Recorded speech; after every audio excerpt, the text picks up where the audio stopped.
E aí, galera do Vestibular em Cena, tudo bem com vocês?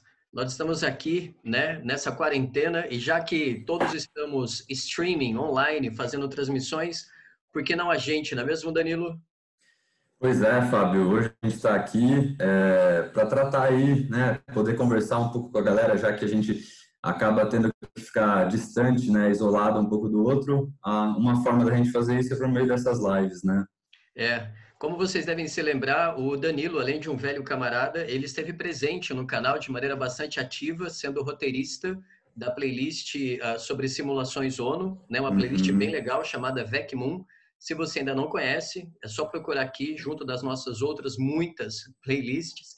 E desde então o Danilo colabora com a gente. O Danilo é cientista social, formado em ciências sociais na USP, tá certo? Universidade de São Paulo.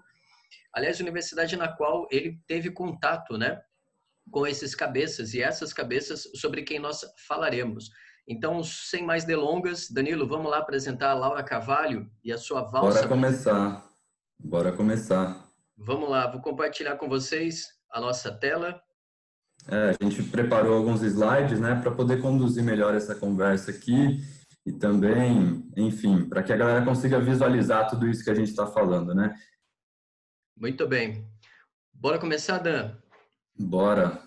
Seguinte, turma, nós gostaríamos de bater um papo com vocês a respeito de um livro de Laura Carvalho chamado A Valsa Brasileira.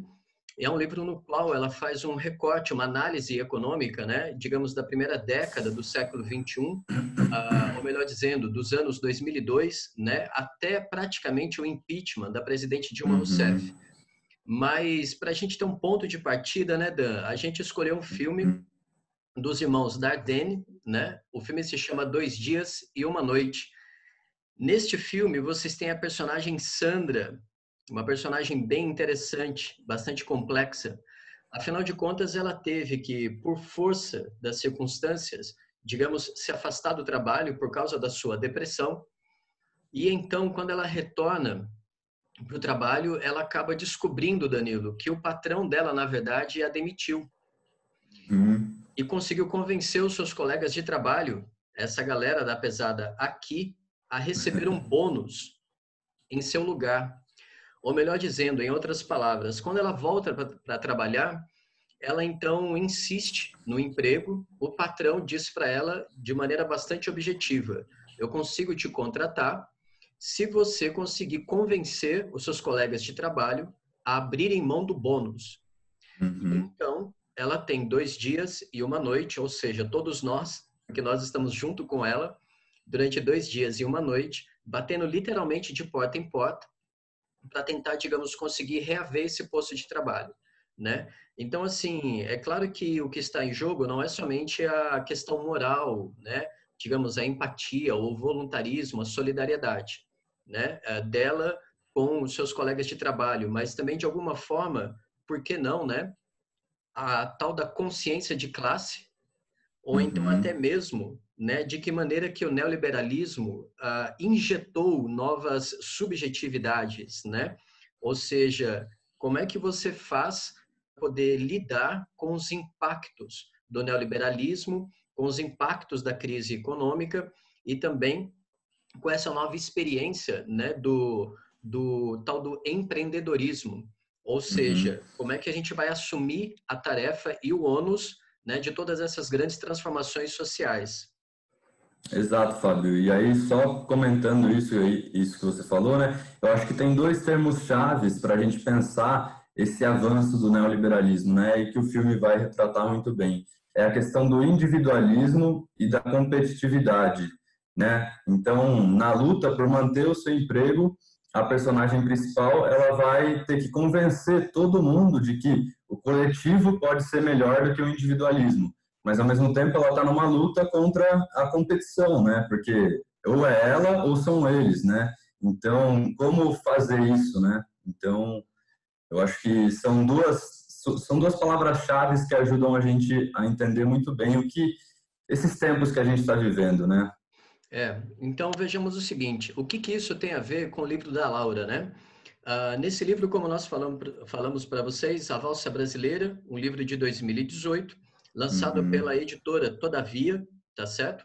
ele trata do boom até o caos econômico. E aqui a imagem, né, Danilo, da valsa é bem interessante porque ela demonstra para nós o tal do dois para lá e dois para cá.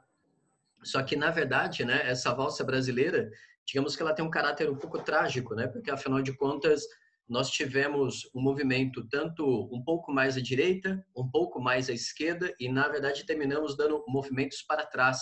Não foi isso? Exato, exato. E aí, aproveitando, Fábio, para apresentar um pouco a Laura, né? Ela tem mestrado na FRJ, tem doutorado pela New School of Economics lá em Londres, e atualmente ela é professora da USP, né? Da FEA, da Faculdade de Economia e Administração lá.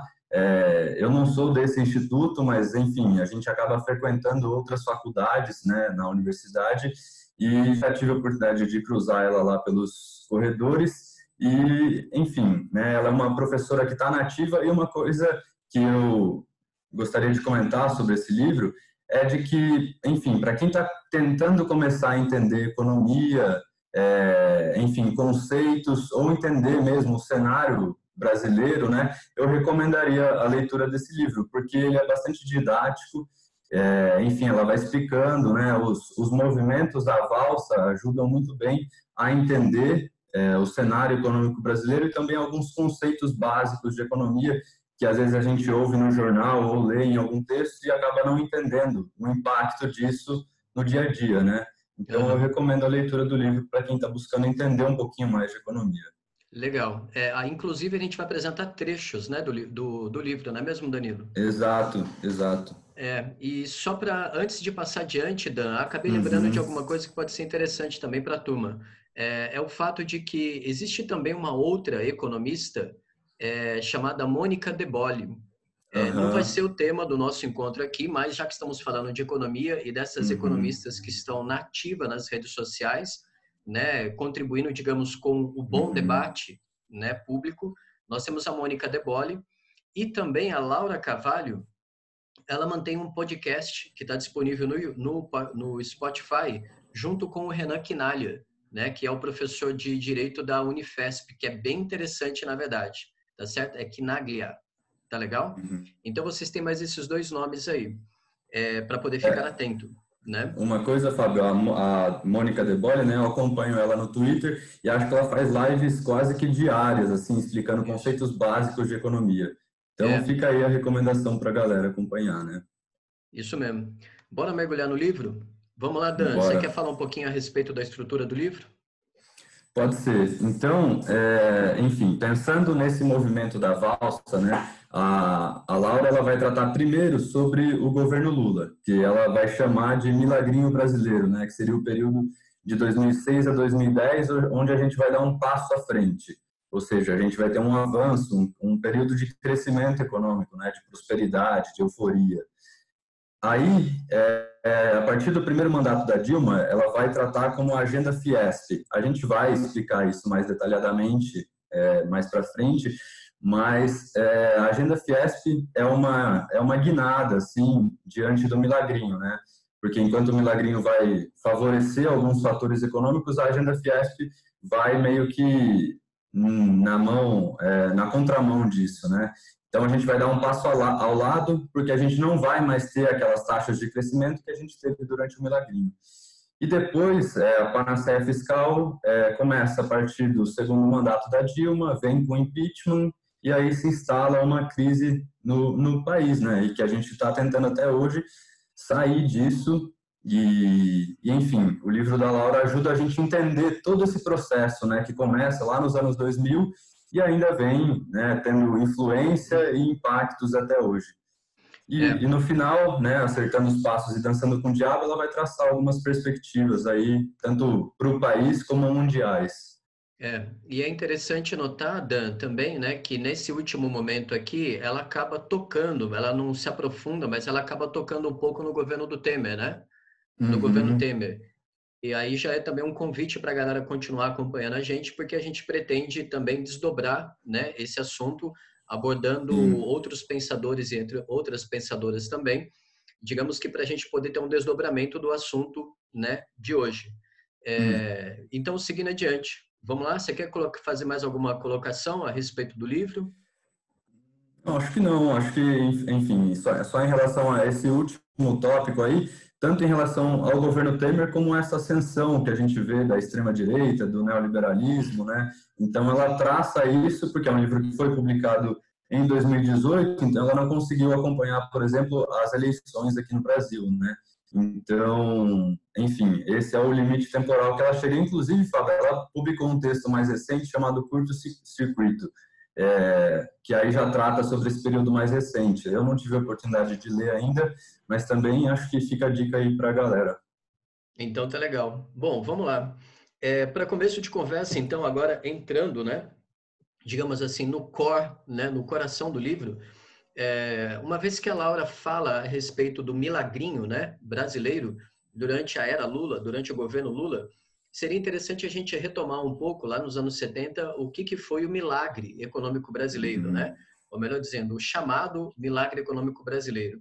É importante destacar que esse milagre econômico brasileiro, ele marca o Brasil, né, na década de 70, particularmente, né, até os anos de 1973 e depois 1979, quando nós tivemos os dois grandes choques do petróleo. E, na verdade, mostrou que esse milagre, ele era uma grande farsa, digamos, porque ele era em grande parte sustentado por um dirigismo estatal. E o que isso quer dizer? Aqui à nossa esquerda, como a gente sabe, a gente tem as propagandas ufanistas do governo militar, da ditadura militar, e esse ufanismo, né, acompanhava não somente as conquistas futebolísticas, né, as conquistas esportivas do Brasil, mas também embalava, né, uma espécie de sensação de poder aquisitivo, porque afinal de contas, como disse o próprio Delfim Neto, né, ele dizia que Uhum. primeiro era preciso fazer crescer o bolo para depois distribuir. Uhum. Mas tocando diretamente assim nesses assuntos mais econômicos. O milagre, o tal do milagre econômico brasileiro, ele foi mantido pelo PAEG, que era um plano de ação econômica do governo, e se pauta por esse intervencionismo econômico. O que significa isso? Como a gente diz na economia, faz do Estado um indutor da economia. Aqui nesse momento, talvez seja interessante apresentar o PAEG da seguinte forma. O Jorge Caldeira, que também é um grande economista brasileiro, né, e o autor da História da Riqueza no Brasil. Se vocês ainda não conhecem Jorge Caldeira, fica aí a sugestão para vocês. Ele diz, sabe o que é curioso? É que a ditadura militar, ela é inaugurada em 1964, quando o Brasil tem 40 empresas estatais. E o regime militar, a ditadura militar, se encerra em 1985, depois de 21 anos, e o Brasil tem 440 empresas estatais. Então, assim, é curioso notar como hoje em dia, né, existe uma certa, digamos, um gap, uma certa deficiência, uma certa ignorância histórica a respeito do que foi de fato a ditadura militar. Porque a ditadura geralmente ela é associada a livre mercado, né, a uma sensação de livre empreendedorismo, quando na realidade ela, ao contrário, acentuou a participação do Estado na economia. E de que maneira? O Estado ofereceu subsídios à exportação, principalmente de Uhum. commodity, tá certo? Dentre elas, o petróleo. Houve arroxo fiscal, isso significa que os impostos aumentaram, tá certo? Além do controle salarial.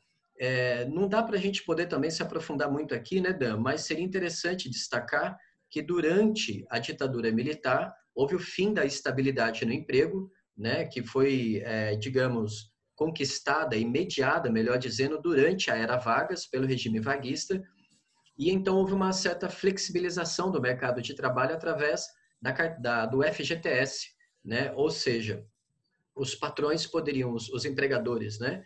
Eles poderiam demitir, né, os seus funcionários e trabalhadores, desde que então eles pagassem todos os impostos e o fundo de garantia por tempo de serviço, que como o próprio nome diz, né, Uhum. é uma espécie de amparo social, é uma espécie de direito trabalhista, mas que flexibilizou e dinamizou em muito o mercado de trabalho nos anos 70. Dessa forma, então, Uhum. mantendo o ritmo do crescimento, né, mantendo a exportação em dia, o Brasil cresceu a 10% ao ano. né, entre 1970 e 1973. E além disso, um outro fator que a gente não pode esquecer é que houve também um aumento da população urbana do Brasil, que naquela época batia recordes e chegava a 40% do total, né, da sua população. Então, o que significa esse termo milagre econômico? Significa que, de fato, entrou muita riqueza, muito recurso no país, mas em função, né, da participação do Estado. Segundo ponto, entrou muita riqueza e houve, de fato, né, digamos, um inchaço da classe média barra alta no país, mas em função, né, desses auxílios por parte do governo e também muito amparado na ascensão das commodities, ou seja, no preço do petróleo. Tanto que em 1973, quando nós temos a grande crise do petróleo provocada pelos países árabes, né, que na verdade provocaram um dumping, a riqueza do Brasil, né, esse milagre econômico veio por água abaixo, porque afinal de contas houve aumento da dívida externa, já que precisamos de recursos norte-americanos. E depois, para terminar, em 1979 também, não somente em função da Revolução Islâmica, né, da nacionalização das riquezas no Irã, mas também por força de um concerto internacional ali no processo de fim da Guerra Fria, de distensão das relações entre Estados Unidos e União Soviética, houve mais uma crise internacional, o que só acentuou a dívida externa brasileira. Resumo da ópera, o Jorge Caldeira, para poder voltar a falar junto com ele, né, curiosamente, meio que adiantando um pouco o nosso tema, mas chamando atenção para um assunto que a gente já pode abordar lá na frente, Danilo. O Jorge Caldeira diz assim, sabe o que é curioso? É que quando a gente estuda o governo Dilma, em termos econômicos, ele teve um perfil semelhante ao do governo Geisel. Em que sentido? Ele está fazendo uma análise estritamente econômica, no sentido de que o governo se torna um grande indutor da economia, mas por razões erradas, né? E isso acaba provocando uma grande distorção, acaba provocando uma crise fiscal e, portanto, né, abre aspas, aquelas pedaladas. Ou seja, o tal do superávit primário, né, a organização das contas públicas, elas naufragam e aí depois, no final dos anos 70, houve o processo de redemocratização e no governo Dilma houve o processo do impeachment. Então, eu gostaria de terminar, né, fazendo esse paralelo entre uma situação e outra, só para apresentar um milagre econômico e a gente seguir adiante. Você gostaria de falar alguma coisa, fazer alguma consideração aqui? Eu acho que entender o milagre é importante para a gente entender a obra da Laura, porque ela vai justamente contrapor, né, o período de milagre econômico durante a ditadura e ela vai criar esse conceito de milagrinho brasileiro, né? Então, a gente precisa é um conceito comparativo, né? Então, eu acho que duas coisas que eu queria falar sobre o milagre é isso. Houve crescimento, né, como você colocou aí, enfim, uma média de 10% entre 1970 e 73, mas vale destacar que foi um crescimento com concentração de renda, ou seja, o bolo foi crescendo, mas não foi repartido, né? E uma segunda questão é em relação ao mercado de consumo, porque nesse meio tempo também o Brasil foi se industrializando, né? Mas sempre é uma indústria de bens de consumo duráveis, ou seja, que atendia a classe média e alta. As classes mais baixas ficaram excluídas desse mercado de consumo. Enfim, né? O setor automobilístico é um exemplo disso. Os carros são um produto para a classe média e alta, né? As classes baixas ficaram excluídas desse mercado de consumo. E eu acho que esses dois pontos são importantes para a gente entender depois o que foi o milagrinho. Legal. Tanto que você falou em concentração de renda, né? Seria interessante chamar a atenção para a Belíndia, né, Dan? Afinal de contas, o que é a tal da Belíndia? Esse termo ele foi criado por Edmar Baixa, né, um importante economista brasileiro. Ele é tido pela historiografia como, abre aspas, um dos pais do Plano Real, né, porque ele fez parte daquele bunker, como se costuma dizer, né, da equipe econômica, junto com Pércio Arida, por exemplo, Gustavo Franco, para poder desenvolver o Plano Real lá nos anos 90. E a Belíndia, né, Dan, é um termo bem interessante, por infeliz que seja, para entender como o impacto do milagre econômico dos anos 70, como você mesmo disse, aumentou a concentração de renda, porque houve a concentração de riqueza, né, numa porção da sociedade brasileira equivalente à Bélgica. Ou seja, 20% dos mais ricos teve a sua participação na riqueza aumentada de 54,9% para 65%. Convenhamos, né? É um aumento de praticamente Considerável. 15%, né? Uhum. Ou seja, arredondando aí vai dar uns 12, 13% melhor dizendo, mas é um aumento significativo. Enquanto os 50% mais pobres, na verdade, teve uma perda de participação de 17, né, para praticamente 15%. Isso significa que aqueles mais ricos ficaram mais ricos e os pobres ficaram mais pobres. Ou seja, ao passo que o Brasil assistia, né, à emergência, à consolidação de uma Bélgica, por outro lado também, nós tínhamos um outro Brasil, né, que era equivalente a uma Índia, né? Ou Uhum. seja, uma massa populacional praticamente miserável, né? Fábio, Bom, eu acho que só, enfim, uma coisa que me veio à cabeça agora, tem aquela foto, né, de Paraisópolis e aquelas coberturas do Morumbi de um lado. Eu acho que essa foto simboliza muito bem esse conceito da Belíndia, né? Porque de um lado a gente tem a Bélgica, um país rico, pequeno, do primeiro mundo, e de outro lado a gente tem a realidade social brasileira que se assemelha muito à Índia, né? Que é a pobreza, a miséria. Então, é isso, é um país que convive com esses dois cenários, né? E às vezes, muitas vezes na mesma paisagem, assim, se a gente pode dizer. é. Mas aí, Dan, a gente dá um passo histórico, né? E avança junto Hum, com a Laura também, para a gente poder chegar em 2002. E aqui nós temos a capa da revista Veja, porque digamos que o Lula sorridente na capa da revista Veja em 2002, né? Eu penso que a galera que está nos acompanhando, né? hum, Pelo menos aqui no canal são jovens, né? Ou seja, uma galera aham. que tem entre 15 e 20 anos de idade. Então, pode soar com uma certa naturalidade imagens como essa. Mas é preciso dizer, né? A informação é clara. O primeiro presidente de origem popular. E além disso, esse sorriso do Lula, né, ele diz muito a respeito da construção, não somente midiática, mas também da construção da campanha e da plataforma política dele. Antes de a gente falar um pouquinho a respeito dele, um triunfo histórico, o seu desafio, retomar o crescimento, corrigir as injustiças e sem colocar em risco as conquistas do FHC. O que isso significa? Em 2002, o Lula e o PT elabora a famosa Carta ao Povo Brasileiro, né? E nessa Carta ao Povo Brasileiro nós temos algumas mudanças significativas, porque até esse momento o Lula falava trabalhadores do Brasil, ou seja, era a quarta campanha presidencial do Lula e até aquele momento ele se dirigia como um sindicalista à população. Uhum. A partir de 2002, ele começa a falar companheiros e companheiras. Ou seja, como se dizia lá em 2002, né, Dan, né, o Duda Mendonça falava que eu vou construir o Lulinha Paz e Amor, né? Ou seja, um Lula mais soft.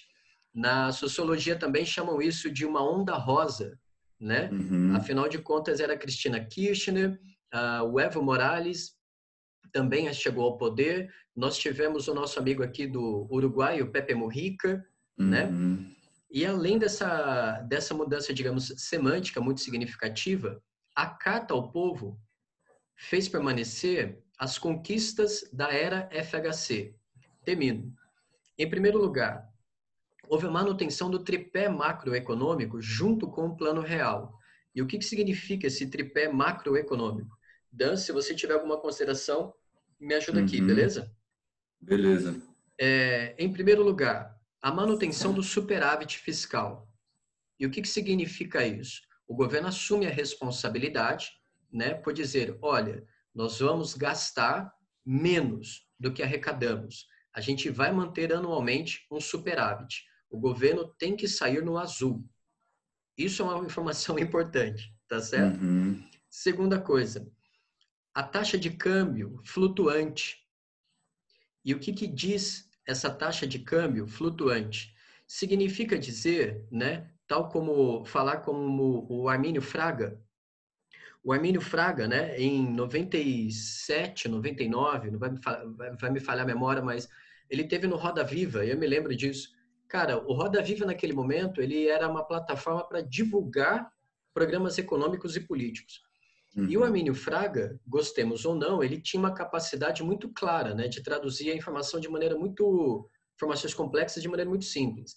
Ele falou, olha, até hoje, o governo usa o dólar para poder combater a inflação. O dólar agora, quem define o preço dele é o mercado, é a lei da a lei da oferta e da procura do livre mercado, tá certo? O que vai definir o preço o valor da inflação? É a taxa Selic. Isso significa dizer que o governo passa a controlar os fluxos, não somente do mercado financeiro, mas também o volume de dinheiro que circula na mão da população, né, para poder conseguir mediar a inflação. Portanto, a taxa de câmbio flutuante, ela viria junto com a lei de responsabilidade fiscal. Eis aqui o tripé macroeconômico. Portanto, quando a gente olha uma imagem como essa do Lula, né, Dan? É importante deixar claro que houve conquistas da era FHC que foram mantidas durante o governo Lula. Todas elas Exato. simbolizadas na Carta ao Povo. Alguma consideração, Dan? Não, eu acho que talvez o mais importante é a gente tentar dar a dimensão desse contexto, né? Enfim, a Laura coloca até no livro dela uma fala da Regina Duarte, que ela fala, eu tenho medo, né? Então, isso representa bem o sentimento que as pessoas tinham em relação ao PT e ao Lula, né? O medo de que houvesse uma ruptura, de que ele, enfim, né, não cumprisse os tratados, as dívidas internacionais. Então, a Carta ao Povo, ela foi um documento muito importante porque ela deixou claro, não haverá nenhuma ruptura, não haverá nenhum rompimento, a gente vai continuar a política que vem sendo feita e enfim, ela deu mais segurança, né? Ela é muito interpretada como uma sinalização para a elite, para o mercado, né? Para a elite financeira e para o mercado de que, olha, a gente vai manter tudo como está e não vamos romper com isso, né? Então, enfim, ela deu, de certa maneira, ela estabilizou os ânimos assim em relação ao governo do PT. Exatamente. Tanto que ela é tida, né, de maneira bastante provocativa e, por que não, realista também, ela é lida como uma carta aos bancos, né? Sim. E aí, podemos seguir? Vamos lá? Vamos seguir. E aí vem o milagrinho. Agora é contigo, cara. Vamos lá. Fechou.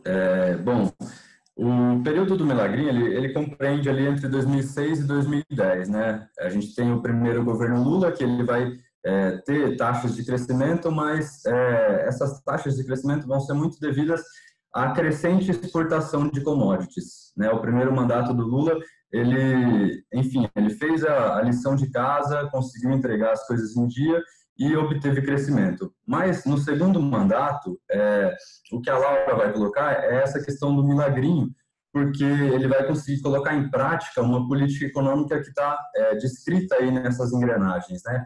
A gente tem 3 pilares.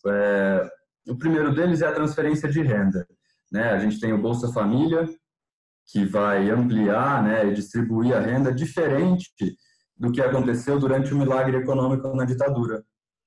E aí é um fato importante, né? A gente vai ter crescimento, mas com distribuição de renda.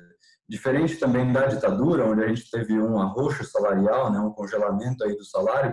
Aqui, no segundo governo Lula, no período do milagrinho, a gente vai ter um aumento gradual do salário mínimo. Ou seja, as pessoas a gente vai ter crescimento com distribuição de renda e com aumento de salário mínimo. Isso amplia o poder de compra das pessoas, consequentemente, né? Com uma inflação controlada, vale ressaltar isso. O segundo fator é o acesso ao crédito, ou seja, você vai incluir muitas pessoas no mercado de consumo, né? Então, as classes mais baixas que não conseguiam comprar eletrodomésticos, enfim, acho que isso é um exemplo bom para a gente pensar, né? Uma televisão, um fogão, uma geladeira, essas pessoas agora vão poder comprar, ou seja, você aquece o consumo, você aquece a economia, né? Vai ter muita gente comprando, com o salário mínimo aumentando, né? O Bolsa Família chegando naquelas pessoas que não têm renda, E um terceiro fator é o investimento público, né? Isso vai ser o motor de crescimento dos governos Lula. Vai ter um aumento aí de 2006 a 2010 de 27%, né? De investimento público, em média, anualmente. Então, o investimento público ele vai gerar infraestrutura para o país, ele também, de certa forma, gera muito emprego, a gente vai ter uma onda crescente de formalização de empregos, né? E, enfim, esses são os três pilares do Milagrinho, e a gente vai ver altas taxas de crescimento aí entre 2006 e 2010. Por que é Milagrinho? Porque a gente não vai alcançar as taxas que a gente teve durante a ditadura, né? Na ditadura, acho que em 73, chegou a 14%. No Milagrinho, acho que o ano que teve o maior crescimento foi em 2010.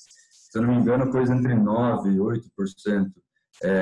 Então, por isso que é Milagrinho, mas a gente tem essas diferenças pontuais aí, que é o crédito popular e a questão da transferência, né, da distribuição de renda.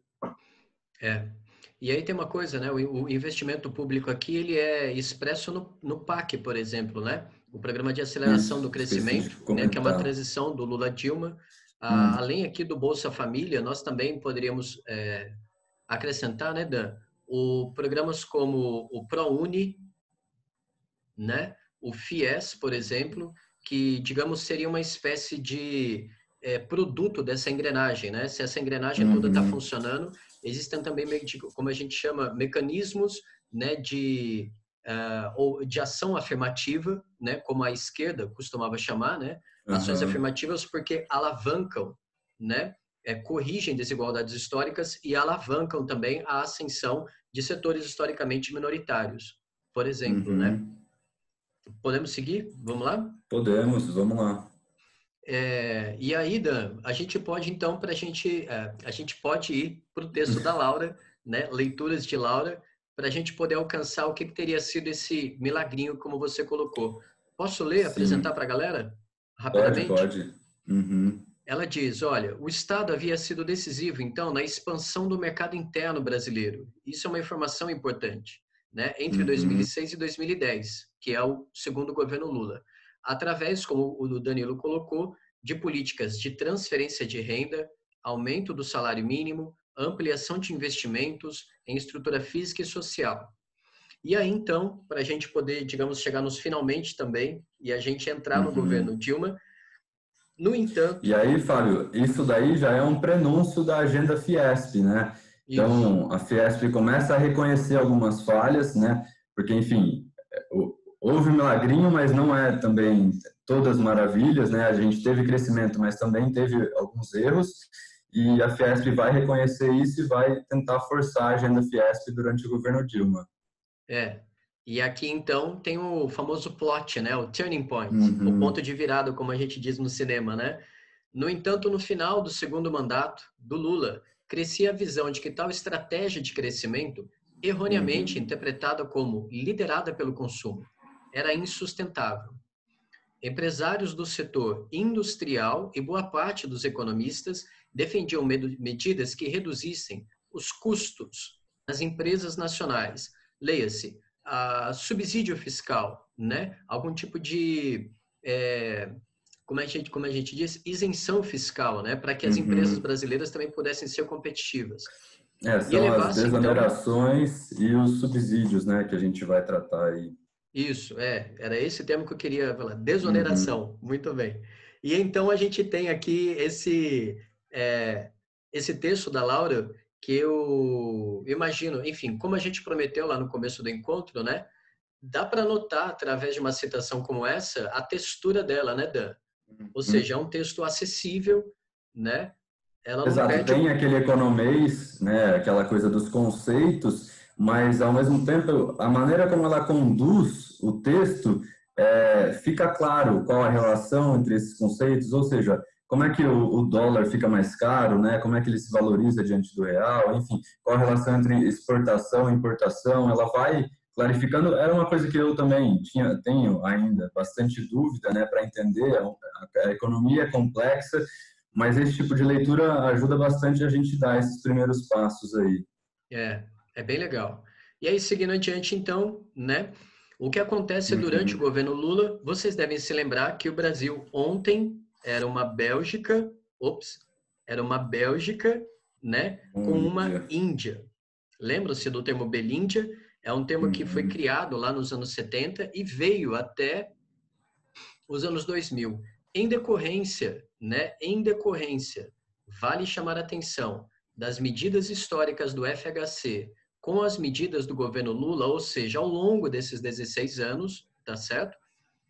Houve então o surgimento desse termo Belpédia. Por quê?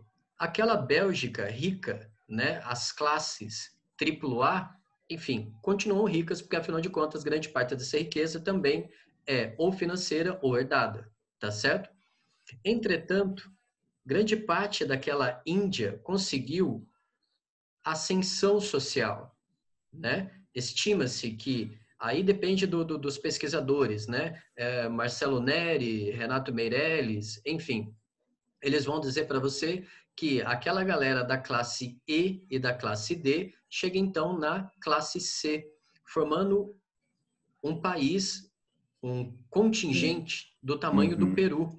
Daí então, Bélgica, Peru e Índia. Ou seja, aquela pirâmide social brasileira que era triangular, ela se tornou agora um losango. Usando. Percebe? Uhum. E aí, rapidamente, entre a pequena Bélgica tradicional, 20 milhões, né, e a vulnerável Índia, 70 milhões, teria surgido um grupo social com renda familiar entre 1.120 e 4.800. Perceba, é renda familiar, tá certo?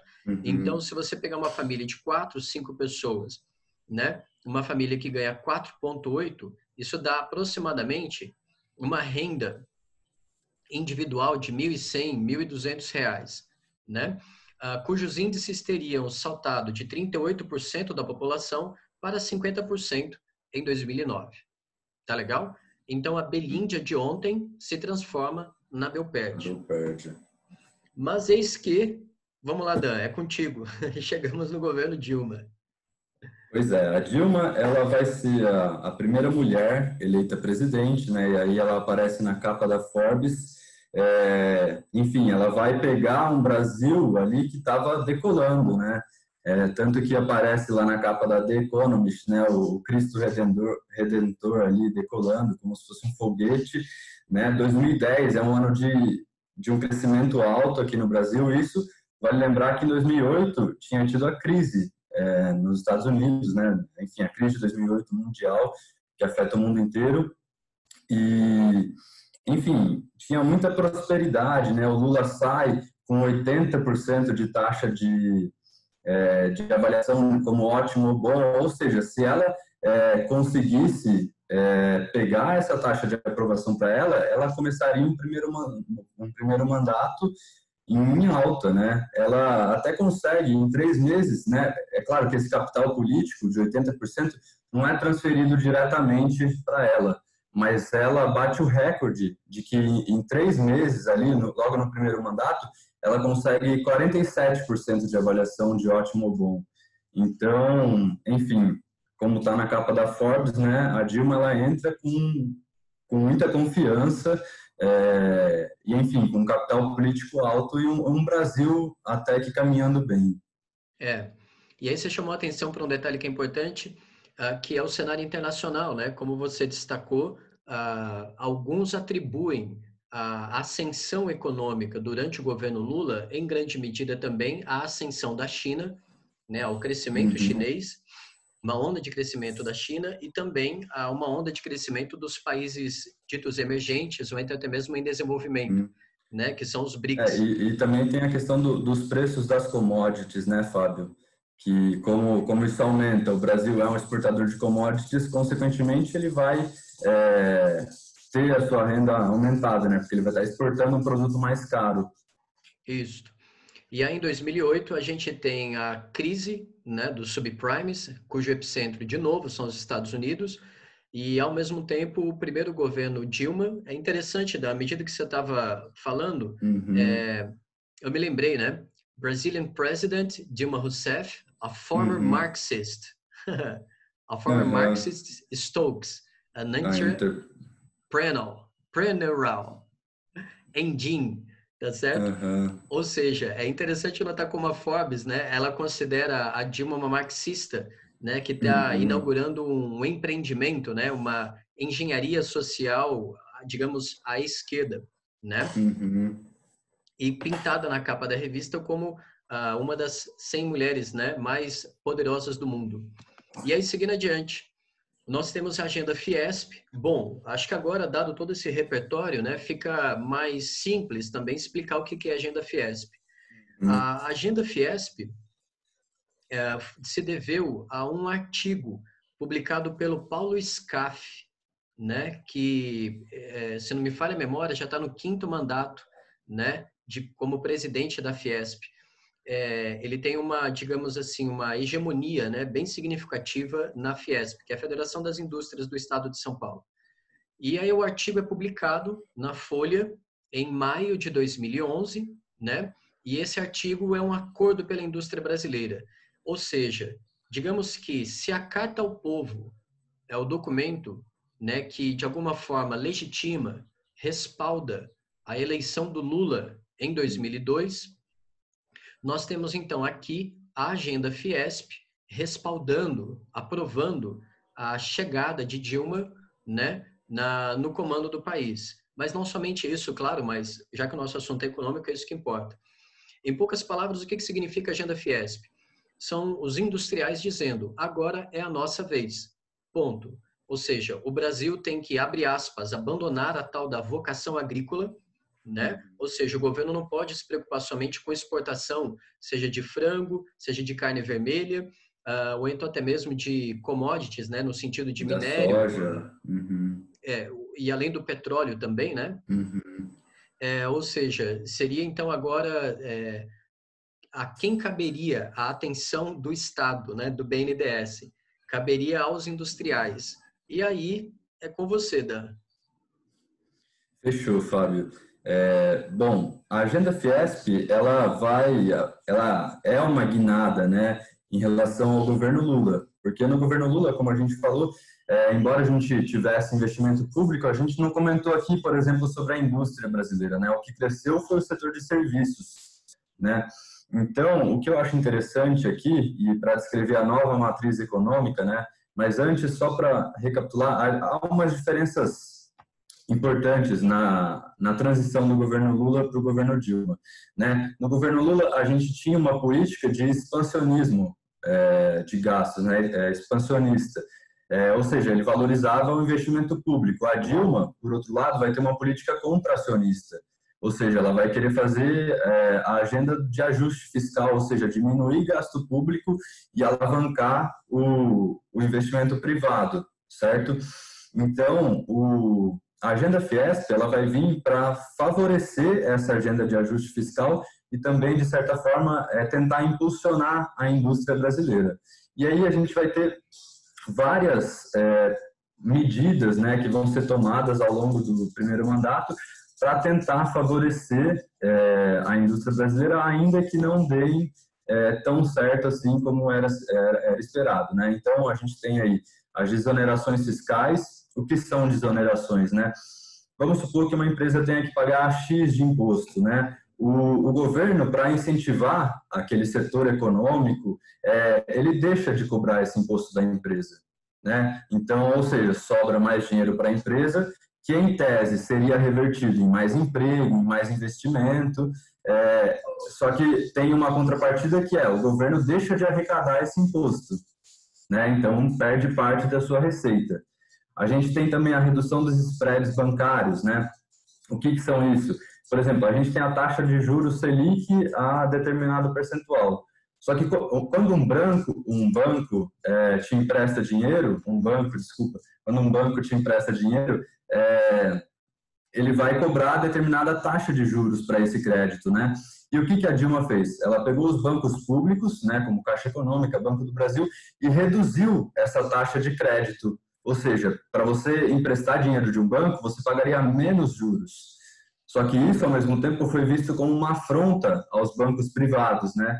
Então, porque, claro, para eles manterem a competitividade, eles também teriam que reduzir a sua taxa de juros, né? Então, isso foi, de certa maneira, interpretado como um ataque aos bancos. E a gente vai ter também os subsídios via BNDES, ou seja, como uma maneira de incentivar setores, né?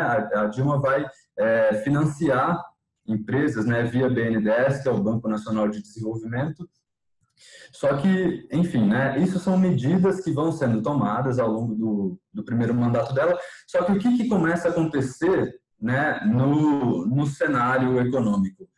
O preço das commodities vai caindo, o cenário internacional já não é tão favorável como era antes, e o Brasil vai enfrentando uma desaceleração econômica, ou seja, a demanda cai, todo aquele clima de euforia vai se esvaindo. E o que acontece? Todo aquele crédito que a gente falou, que o Lula concede durante o período do Milagrinho, o crédito, uma hora tem que ser pago, né? E as pessoas começam a ficar endividadas. Então, essas medidas que a Dilma vai tomando, elas não têm um impacto direto na política industrialista que a Fiesp estava propondo. Por quê? Porque as pessoas vão estar endividadas. Ou seja, de que adianta você desonerar ou tentar financiar qualquer tipo de investimento se eu estou preocupado com a minha dívida hoje, né? Eu não vou querer me endividar mais ainda, ou sei lá, desonerando, vai sobrar um dinheiro para eu pagar a minha própria dívida e não para eu reverter investimento. Então, acho que esse é o cenário que aí começa, né, a gente começa a caminhar e começa a dar aquele passo ao lado no movimento da valsa. E aqui, do outro ponto também, Dan, é legal que a gente conversou sobre isso, que é o seguinte: o governo dá isenção fiscal para as empresas, o governo subsidia via BNDES, né, as empresas, leia-se, as indústrias, na crença, na convicção de que isso aumentaria as contratações, ou seja, de que isso estimularia, né, o emprego. Só que a lógica, a Laura mesmo fala isso, né? A lógica do capital é lucro. Ou seja, se o empresário tem condições de pagar menos impostos e pegar dinheiro barato, ele não vai contratar. E então o governo se viu em 3 frentes desarmado, porque tem menos imposto, porque está destinando dinheiro público para os industriais e a população se coloca contra ele porque está desempregado. Né? E aí, vamos lá para a leitura, para a gente fechar? Aí a presidente Dilma atende a tais demandas, ou seja, reduz a taxa de juros, como o Danilo colocou, desvaloriza o real, subsidia a lucratividade dos empresários, como o Danilo colocou, pelas desonerações tributárias, controle de tarifa energética e crédito a juros mais baixos.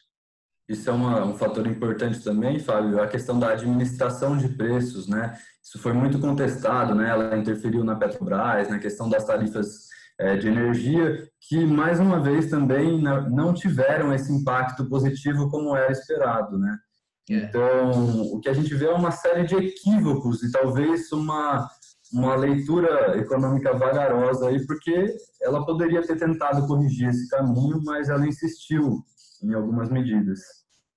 Exatamente. E aí essas medidas de alto custo e pouco eficazes no estímulo ao crescimento têm impacto negativo sobre as receitas do governo e dificultam a estabilização da dívida pública, ou seja, né, aquele tripé macroeconômico estava ficando, para dizer o mínimo, capenga, para usar uma palavra ruim, manco, né, porque o Brasil então passa a entrar no vermelho, né, o tal do superávit, na verdade, o país se torna deficitário.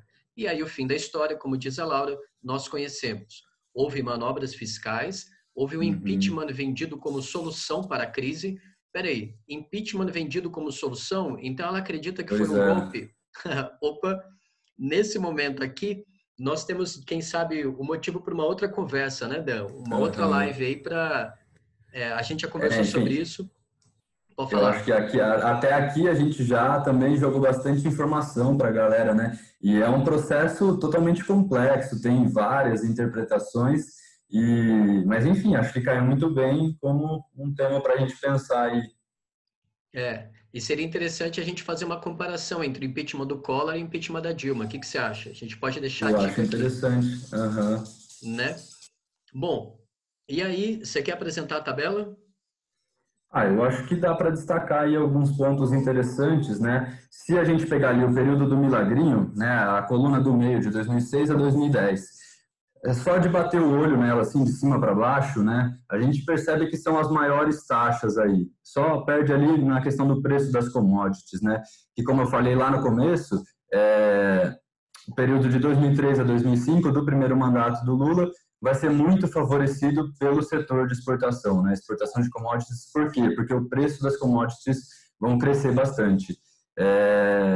Então, enfim, ali a gente tem o consumo das famílias, né, crescendo, uma inflação a mais baixa ali no período de 2006, 2010. Então, isso vai caracterizar esse milagrinho, porque a gente vai ter preço, a inflação controlada, muito investimento, a exportação indo bem, o consumo aquecendo a economia, né? E a partir de 2011, esses índices vão começar a cair, então a gente começa o passo ao lado, para depois, né, na panaceia fiscal, que aí já é o período do segundo mandato e pós-impeachment, a gente vai ter esse passo atrás que a Laura fala, que fica claro nesses números que estão colocados aí. O salário mínimo tem um crescimento, né? Chega a 6% ao ano, Uhum. no final do governo Lula, cai para 1% com Dilma, né? O preço das commodities tem uma alta, depois se estabiliza em 10%, e depois tem uma queda de menos 6%, que é justamente a crise internacional de 2008, né? A desaceleração da China, os investimentos federais saem de negativo e chegam a 27%, o auge do PAC, e depois recua para menos 28%. Isso. Né? O E PIB, aí, pode falar. E aí, Fábio, nessa questão dos investimentos federais, né, isso é investimento público, ou seja, o investimento público estava caindo e a Dilma não estava conseguindo alavancar investimento privado, ou seja, o país estava indo às mínguas, né? As exportações, elas têm um pico em 11, né, aqui em 2005, e depois elas degringolam, como a gente diz, e caem para 4%. Em resumo, que tal se a gente pegar essa última linha aqui para a gente fechar o nosso vídeo? Investimento total chega a 9% em termos reais ao ano e depois cai para menos 12%, né?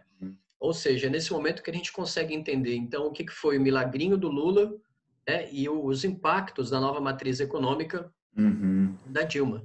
Aí, como o Danilo colocou, a capa da The Economist, Brasil Takes Off. Nós estamos aqui essa imagem traduz muito bem né, como o mundo via o Brasil e como os próprios brasileiros se viam no período Lula, né? Ou seja, um período de prosperidade, de euforia, e isso também está lá no começo do livro da Laura, Fábio, que ela fala como um país... Meu cachorro está miando aqui, cara. Foi mal, mas fica à vontade. Está lá no começo do livro da Laura, né? Como um país, em cerca de 7 anos, ele sai desse clima de prosperidade para uma das suas maiores crises da sua história, né? E acho que essas duas capas da Economist, num período, eu não sei de quando são essas publicações, mas deve ser menos de 7 anos aí. Ou seja, olha a mudança brusca que a gente tem, né? De como o Brasil é visto e, enfim, de como a economia vai se desenvolvendo até o Cristo Redentor aí dar rodopios no ar e cair de cabeça no chão. 2009 e 2014. Brasil takes off e has Brazil blown it, né? Ou seja, com essa imagem, eu imagino que a gente pode abrir o nosso vídeo aqui para a gente fazer uma conclusão. Pode ser? Porque, afinal de contas, né, em 2016, como a gente colocou, né, aproveitando essa imagem da The Economist, em 2016 não é somente a crise econômica, mas é também a crise da hegemonia, né, do Partido dos Trabalhadores, do PT, que, curiosamente, né, se as pessoas forem mais místicas, passou 13 anos no poder, tá certo? Então... E, além disso, também, muitas pessoas entendem, né, essa crise econômica e essa crise de hegemonia como um passo, né, uma abertura, uma espécie de criar condições para a ascensão, né, da direita, de comportamentos reacionários, né, e também de valores autoritários na sociedade brasileira, que, digamos, se inicia na eleição de 2018, né, mas me parece que ainda sobrevive nos dias atuais.